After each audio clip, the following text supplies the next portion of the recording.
प्रभाग क्रमांक 16 मधील भारतीय जनता पार्टीचे अधिकृत उमेदवार दिलीप कोल्हे, रतिकांत कमलापुरे, श्वेता खरात व कल्पना कदम यांनी शुक्रवारी प्रभागात होम टू होम प्रचार केला। या प्रचारादरम्यान मौलाली चौक, सरोदय हाऊसिंग सोसायटी, पांडुरंग वस्ती, भारत हाऊसिंग सोसायटी, शानदार चौक, तालुका पोलीस स्टेशन परिसर तसेच महादेव मंदिर परिसरात नागरिकांसोबत थेट संवाद साधण्यात आला। यावेळी उमेदवारांनी मतदारांसोबत संवाद साधत प्रभागातील विकास कामे, नागरी सुविधा, स्वच्छता, पाणी पुरवठा व मूलभूत प्रश्नांवर चर्चा केली। नागरिकांनीही आपल्या समस्या व अपेक्षा मांडल्या। आगामी काळात प्रभागाचा सर्वांगीण विकास करण्याचे आश्वासन उमेदवारांनी दिले। सोलापूरमध्ये आपण चुकीच्या पद्धतीने मतदान केलं तर निधी मागायची कोणाला, हा प्रश्न सर्वसामान्य माणसाला पडलेला आहे। आणि सोलापूर शहरामध्ये जर पाहिलं वातावरण तर कमळाशिवाय वातावरणच नाही। अनेक पक्षाला उमेदवार मिळाले नाहीत, पॅनलही मिळाले नाही।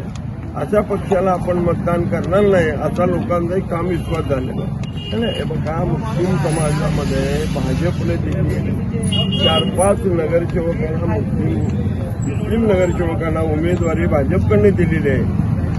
आता लोकांनी जात पात धर्म न बघता केवळ आपल्या विकासाची गंगा जर आपल्या सोलापूर शहरामध्ये यायची असेल तर भाजपशिवाय पर्याय नाही अशी लोकांची धारणा झाली। भागातून लाडकी बहिणीचा खूपच प्रोत्साहन आहे। प्रत्येक जण जात नाही पात नाही, पण प्रत्येक जण आपल्या सांगतात देवाभावामुळे आमच्या महिन्याचे जे 1,500 येतात ते खूप आम्हाला अभिमान वाटतो की त्यामुळे आमच्या ज्या गरजा आहेत छोट्या मोठ्या ते पूर्ण होत आहेत।